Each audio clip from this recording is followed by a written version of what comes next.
This is NICU Babies Parent Support with Catherine Whitaker, a podcast from Hand to Hold, a national nonprofit that provides free personalized support, resources, and community before, during, and after a NICU stay. My conversations here will focus on education and personal stories with medical and hospital professionals, counselors, therapists, and NICU moms and dads from across the country. Whether you're preparing for a NICU stay, you're currently there, or you're months and years past your stay, you belong here. The NICU is hard. We're here to help. I'm your host, Catherine Whitaker, the mom of 6 children, including my very own NICU baby, and I'm so honored you're here. Howdy, y'all. Welcome back to the podcast. I'm grateful that you are here. I wanted to let you know that today we have a trigger warning. Today we will be talking about death, dying, and end of care issues. So if that is something that you are not ready to hear, I completely understand. Feel free to skip this episode or skip around to listen to the parts that you can listen to, or maybe you just need to come back at another time when your heart is ready to hear it. So I wanted you to know that up front. When I first took over this podcast months ago, this topic was something that I wanted to address because I know many NICU podcasts talk often and frequently about different conditions that babies have or different things that NICU parents confront. And many of those topics are related to parents who are walking out the door with their neonate. They may be walking out with a lot of hardware, a lot of hard diagnoses, but they still get to walk out those doors with their baby. And I wanted to recognize and honor that some of you leave the NICU with empty arms. And so I wanted to give honor to that very difficult thing that you had to do. And I wanted to give you an idea of what some neonatologists are doing to accompany families. I have been on the search for this particular guest for a very long time. I reached out to so many people and I just was not getting responses. And finally, I found the person, and I think it was just who y'all were meant to hear. She is a neonatologist who specializes in palliative care for neonates. So there's certainly a lot of people who work in palliative or hospice care for adults, but when it comes to neonates, not very many. And I'm so grateful that she said yes. I know that you are going to take so much from her perspective, her encouragement, and really the practicality of what it is that she does on a daily basis with NICU babies and their families. And if you're a NICU professional, I hope that you take the time to listen to this particular episode because she has some great resources just for you too. So my guest today is Dr. Elvira Parravicini. She is an attending neonatologist at New York Presbyterian Morgan Stanley Children's Hospital. She's also the director of the Neonatal Comfort Care Program and an associate professor of pediatrics at Columbia University Medical Center. She also obtained a certification in palliative medicine from Harvard University, and she was born, raised, and went to school in Milan, Italy, and then moved to the United States in 1994. You're going to love her accent. It's beautiful. Her passion for helping the most fragile patients in the neonatal population inspired Dr. Parravicini to create a unique and innovative program for infants affected by life-limiting or life-threatening conditions. The Neonatal Comfort Care Program addresses the complex medical and non-medical needs of infants and their families. The interdisciplinary neonatal comfort care team supports expectant mothers of babies who are diagnosed with a life-limiting condition during their perinatal journey, from diagnosis to delivery and beyond. And so with that, let's chat.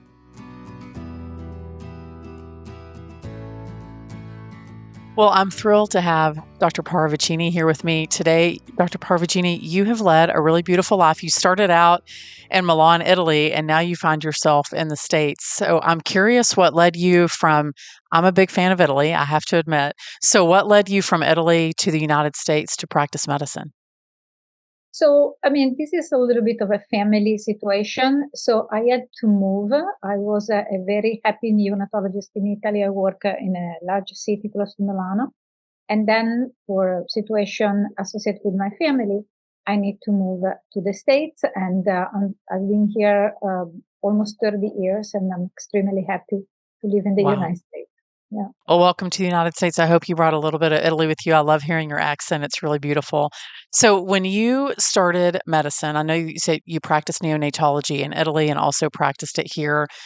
Most neonatologists, while at times they will have a situation or a family or a baby where they have life-altering or life-threatening illnesses, palliative care is not necessarily something that's their specialty. So how did you move from being a neonatologist and working with babies in the NICU to finding this area of palliative care that really drew you in to want to make that something that you really dove into? When I was very young, I really wanted to become a neonatologist to save baby's life. That was my mission. And in the very beginning of my working, I worked for 6 years in Italy before moving to New York. I really thought that I was going to do it. I was going to save all of them. But then, slowly over time, I realized that there are some conditions, sometimes detected prenatally, sometimes after the baby is born, where medicine cannot help the survival, basically. And my conception of medicine is that we do not abandon our patient in the good and in the bad. Yeah. And so these babies with what we call life-limiting conditions, um, it's not that they're born and they die right away. Sometimes they live minutes, sometimes days, months, years, occasionally. So what do we do with them? How can we make her life the most beautiful possible? And so I developed this idea of comfort, which comes from palliative care. You know, I'm a big fan of Cicely Sanders, who created palliative care in the UK many, many years ago. But anyway, basically, my need was to give a place to babies and families to live their life wherever it was in the best way possible. I'm grateful that you did because I know that there are families that are benefiting from that. So that love of wanting to honor those lives, to help those families through a really probably the most difficult day or time period of their life led you to start this neonatal comfort care program, which is not widespread. I will say I've certainly heard of hospice and palliative care throughout adult conversations, but when it comes to babies, you were one of the very first programs that I had ever heard of. So tell me a little bit about the Neonatal Comfort Care Program, what it is and what people can expect from the program if they choose to be a part of it. So I started this program in 2008, and I started on my own as a neonatologist. I took care of families receiving this very hard diagnosis. I was in delivery room with those babies. And over time, I was fortunate to meet other champions, meaning I have two nurses now, a social worker and a manager, who basically are dedicated to the program. And the program works in this way. Our maternal fetal medicine doctors, the obstetricians, call me and my team to give consultation to families, to mothers expecting babies with those life-limiting conditions, or at least there is a suspicion of that. Right. And so we start a relationship with them. I explain to them from a medical point of view how the baby looks like when the baby is born, what is the wide range of possibilities in terms of survival or being sick and everything.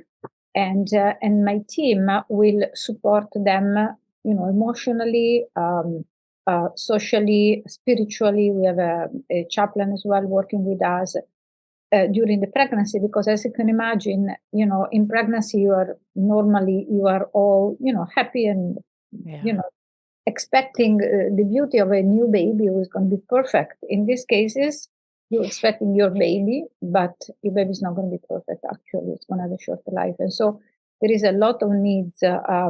Starting with how do I tell my family that this baby is not going to make it? How do I tell people I work with, or my siblings, or there are so many things that needs to be addressed.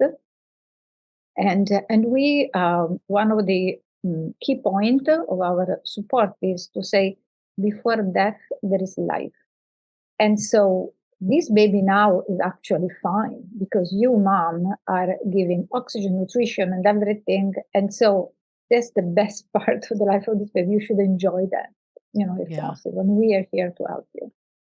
Um, So then we are then in the delivery room, mentoring also other professionals in the delivery room. For example, my neonatal fellows are learning from me, they're working with me, other nurses, etc. And those babies, if at birth we confirm the diagnosis, they don't come to the NICU. We don't want to isolate them in the NICU, in the incubator. We want them to stay with mom and dad. We have private rooms where they can go with, and we go to check the baby. A NICU nurse, myself, or some other doctors will check if the baby is comfortable, if the baby needs food or pain management or whatever it is. Most of these babies, because of the life-limiting condition, die within the first few days of life. But if some babies are strong enough to go home, we can refer them to hospice agencies in the area, depending on where they live. And so the life of the baby is cared, protected, and respected for whatever is their natural life. I can imagine, while I have not lost a baby in that way, I can imagine having someone see the situation that you're in and not, I guess, not trying to make it better in the sense that you're trying to make people be like, but look at what you have, that you're recognizing where these families are. And that instead of putting them in a situation where they sort of become the spectacle and the NICU that everyone's staring, or that they feel they look around at all these other babies who are thriving, I can imagine that that might be a very difficult place to be. So the fact that you have a place where they can go to, where they can spend, like you said, in many cases, limited amounts of hours or days with their babies, that must be an incredible comfort to those families. But also to have NICU professionals who see that and who honor and recognize that must be a really healing experience in the midst of intense trauma for them. Yeah. Our program is very strong also in respecting the natural life of these babies. And therefore, we do want to feed the babies also because one of the few pleasures for the baby is to be fed. Right. And plus is a beautiful bonding relationship with the mother. Those mothers can breastfeed, can bottle feed, can pump their milk and give to the baby. We can do colostrum care, which means to apply a little bit of milk or colostrum on the lips of the babies. Depending on the condition of the baby, the diagnosis, Sure. we have a wide range. You know. Well, I'm grateful that this is something that was a passion project of yours, and I know that families, while they may not necessarily know what is to come or even how to do all this, I'm grateful to know that there are people that are out there like you and your team that are willing and able and equipped to accompany them through something that, while you've been through that before, they haven't. And so your experience certainly can be a comfort to them. So if a baby is, like you said, I know that you said some of those cases come to you because they're recommended or they're referred to you by the maternal fetal medicine doctor. So, Dr. Parravicini, what about a baby who seems perfectly fine in utero? I know this sometimes happens. Moms go to deliver, and then all of a sudden they find themselves unexpectedly in the neonatal intensive care unit. And then in some cases, not only that, but they find out that their baby has some either condition that wasn't diagnosed in utero or some condition that happened during delivery that now puts their baby's life in danger. How do you work with those families? Is it similar, or do you have a different process for working with them? Because the preparation process may not have been quite the same. They may not be entering into that delivery experience sort of knowing that they have a limited time with their baby.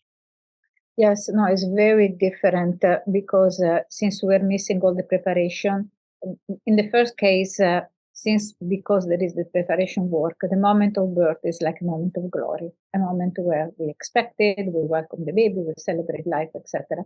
In those cases, it's much harder because it's a shock. It's a shock at the moment. Myself and my team we are also involved in the conversation with these families, and we give also them time to realize what happened. So some of these babies maybe are in mechanical ventilation, they are in the NICU, we're trying to resuscitate them up to when the diagnosis is made. And so we give to the parents the time to acknowledge what is happening, becoming aware spend time in a safe way with that baby up to the moment when you need to redirect the goal of care from intensive care to palliative care. And there is no rush in a sense because, it's such a shocking situation, but we work with them. We, we stay with them, we talk to them, we try to help them, welcoming the baby as it is. We try also to invite parents to say, well, we know now life is very short. So what's your dream to do with your baby? And we do crazy things. We allow them to be very creative because, when life is short, you want everything possible to be done. Yeah. Yeah. We had birthday cake, for example, with candles. We reconstruct a sort of shore scene because a family dream was to go on the Bahamas with the baby. So, we try our best. I love that, that you allow parents to find some joy and also to have really precious memories that they will probably hold with them for a lifetime. This podcast is produced by Hand to Hold, a national nonprofit, but we're more than simply a podcast. Be sure to download our app, join one of our support groups, or find one-to-one support, enjoy counseling, find loss and bereavement support, participate in a peer-to-peer mentor program, or check out our news, articles, and family stories at handtohold.org. All of that is at no cost to you. Hand to Hold's mission is to provide personalized support before, during, and after a NICU stay to help ensure that all NICU families thrive. I'm curious as I'm listening to you talk about accompanying these families. I mean, that must be difficult. So how do you accompany them and stay present to them without it affecting you so deeply that you're not able to help the next family? How do you navigate that as a doctor and as a human being, but also accompany these families in the ways that they need to be accompanied? Sure. Well, first of all, I would say that even in the first case, when we know that the baby has a very severe life-limiting condition, occasionally medicine can make mistakes. And so occasionally, actually, the prognosis can change when the baby is born. And so we all celebrate the fact that it was not as bad as we thought. Okay. And that's why I'm very grateful to be involved as a neonatologist at birth to make sure that what we thought the baby had in reality as real, confirmed it. Right. But talking about your question now, well, our team, so I choose one by one the component of my team who are, each one of them share completely my mission. And is a group of women who has the same, very different background, but very much the same vision on who is a baby and what is a family, let's say. And so we actually help each other a lot. So we debrief, we discuss, we are friends among us. We celebrate our own birthdays or, one of us had a baby and we celebrate that. And so I think within the companionship is much easier to help other people face the situations. I'm also a neonatologist full time. And so I do still save baby's life, Yes. and I'm working in the NICU. So it's a balance. But I realize for them it's different because they only take care of babies with life-limiting condition. Right. But our friendship is very strong and supportive. Yeah. So it sounds a little bit more like a mission and a little bit less like a job. So Yeah. that sounds beautiful. So if someone is maybe unfamiliar, I know we've been talking about palliative care, assuming that people know what that is. So if you had to describe to someone what the difference is between palliative care and maybe just regular being in the NICU, hospital care, what's the primary difference between the kind of care that you do and the kind of care that just general neonatologists in the NICU perform with babies? Sure. So intensive care in the NICU is a medical and surgical attempt to heal babies, to make them healthy, or sometimes they go home with chronic conditions, but they can go through life.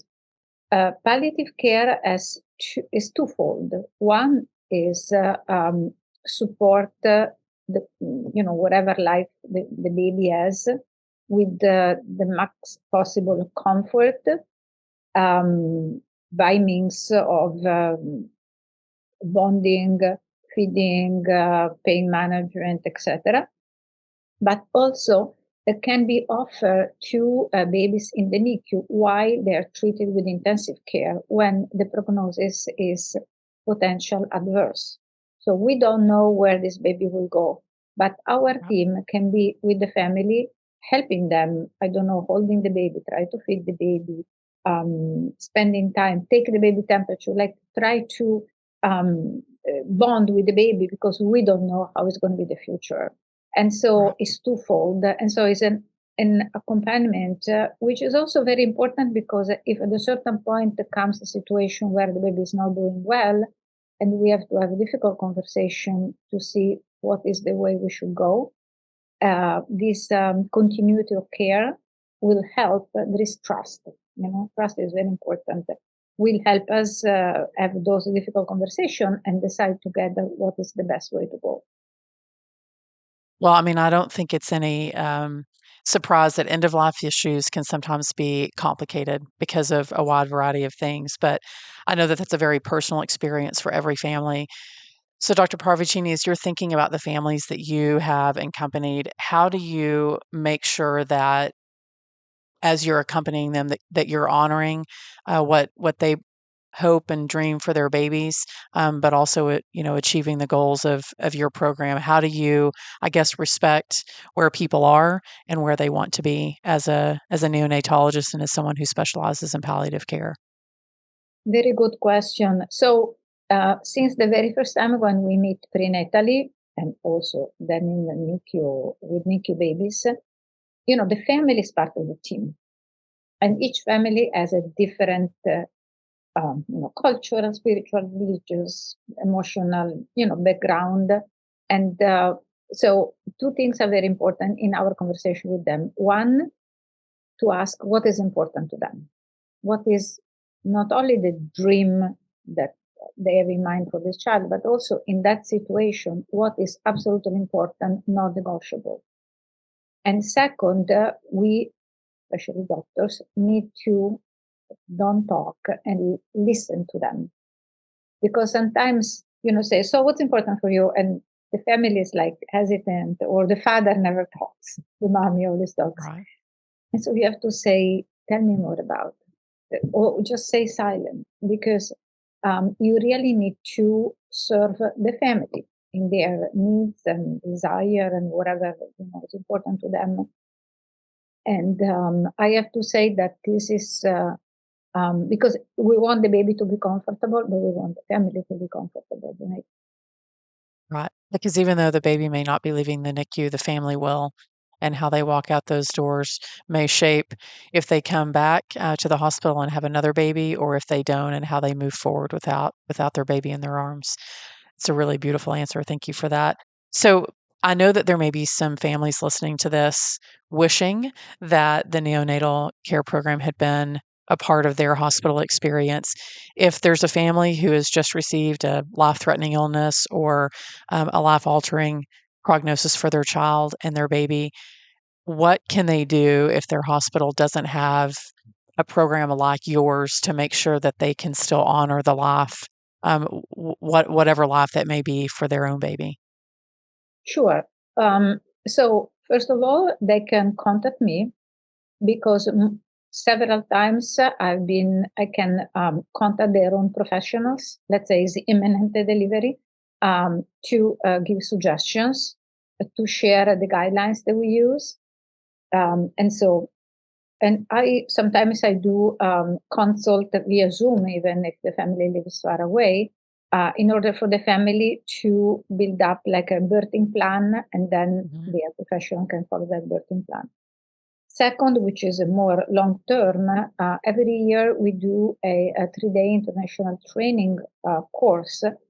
We did virtual previously because of COVID, but this year we'll go back in person. It's going to be in September. And basically, it's 3 days intensive training for maternal fetal medicine doctors, neonatologists, nurses, social worker, and any professional involved with perinatal palliative care. And is a training. It's not a conference. It's a training because we teach how to do it basically. And we had simulation sessions with medical actors in place of families to learn how to have a consult.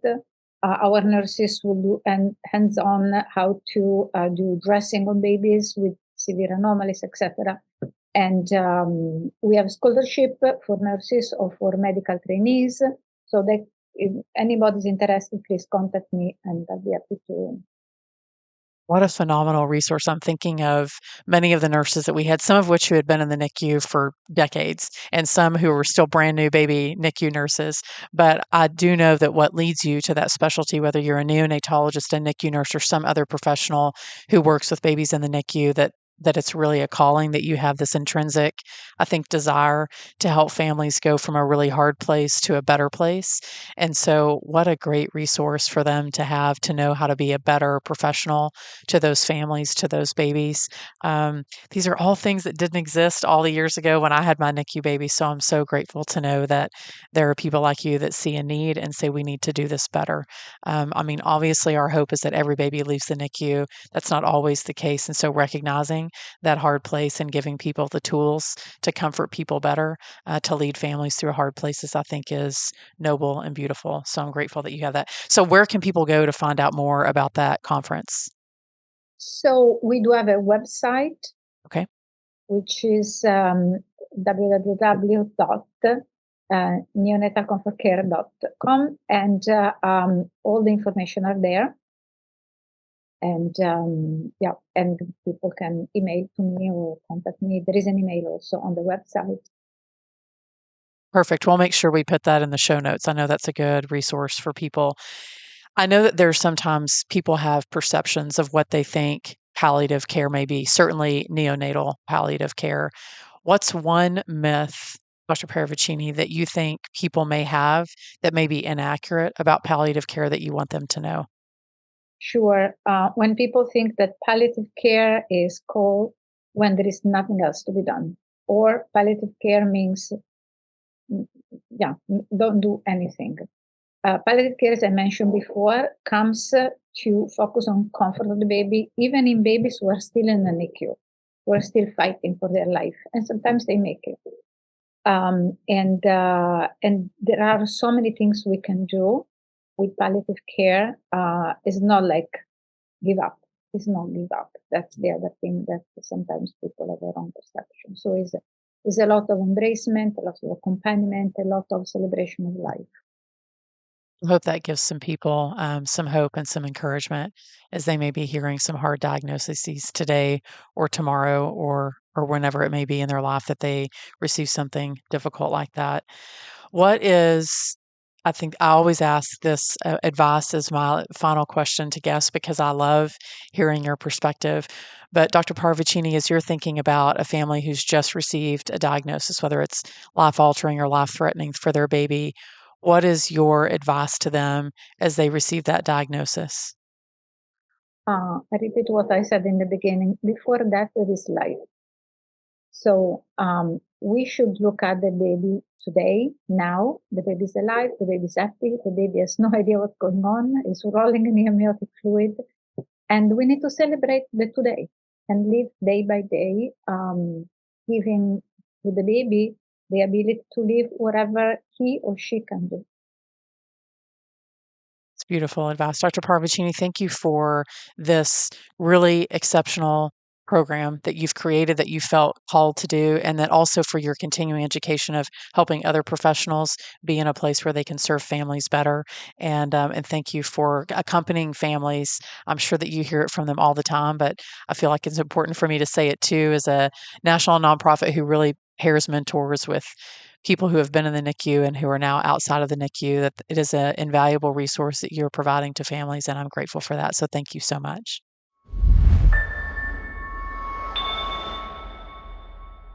I have so much to reflect on in today's 2-minute take. I think I just have to pause for just a moment and say how grateful I am that we talked about a topic that I think many of you have been asking for, and that Dr. Parravicini had the expertise and the resources and the practical ways in which we can accompany families better. If you are a NICU professional listening to this, I hope that this conversation inspires you to look at your own hospital and say, how can we serve families better? How can we accompany them better? Because it's a tender moment in families. And how do we recognize and honor all of that? I think the thing that I've really been reflecting on is the ways in which Dr. Parravicini and her staff allowed families to dream and said, what's most important to you? And when she said that they listened instead of talked more, that they listened more than that they talked, it's a real passion. I know I mentioned this in the interview. It's a real passion instead of a job for them. And my hope is that this Neonatal Comfort Care Program may not just exist in a handful of hospitals, but in all hospitals, because every family, every baby is unique. And giving honor to that journey, I think, is an important aspect of neonatology and certainly an important aspect of palliative care for neonates. So if you find yourself in a situation where your maternal fetal medicine doctor has given you a diagnosis, or perhaps you're at birth and you had no idea what was coming for your baby, that you know that you are seen in your hardness of your journey and that there are people who are ready and willing to accompany you through that difficult place. So thank you for giving us the time today to talk about a topic that I think is often not talked about enough, particularly when it comes to death and dying in babies. And I'm just grateful for your encouragement to do this episode, and maybe give honor to those families and many other episodes that we may do, recognizing that every baby's journey is unique. So with that, I will see y'all next time. We have so much more to talk about here in NICU Babies Parent Support. So I will see y'all next time.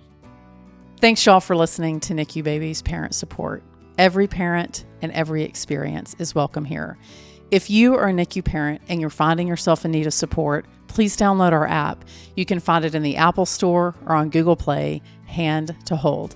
And if you love today's episode, you can share it, you can subscribe, and you can most certainly review it. We would love, love, love your reviews. It's how we reach more NICU parents. Thanks, and I'll see y'all next time.